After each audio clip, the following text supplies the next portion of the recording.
why study the Bhagavad Gītā, especially if I'm interested in yoga or spirituality? Isn't the Bhagavad Gītā on the battlefield and, well, I would like my life to be a bit more peaceful and harmonious?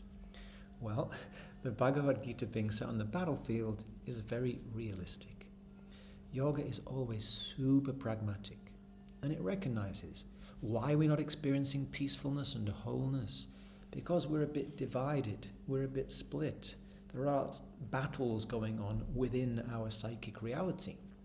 Sometimes we do things that we don't really want to do. Sometimes we just move along in habits that harm ourselves.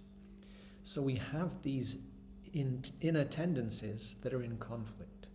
But there is a way to face that conflict and maybe transform the chaos of the battlefield into the harmony of the dance floor.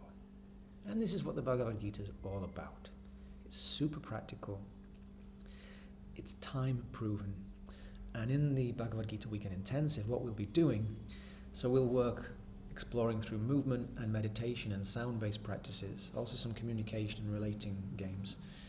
And through these different practices, that will help us get more of a, let's say, embodied and personal understanding of these beautiful teachings that are encoded in this amazing text. So I'll tell the story that the Gita is part of, or I'll give an overview of that amazing story.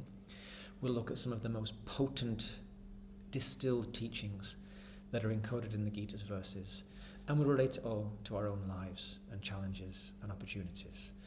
And I think this teaching is more relevant than ever. It stood the test of time, and it's super helpful to have this support in my life. I'd love to share it with you. So if you fancy joining the weekend, it'd be great to see you there. Welcome.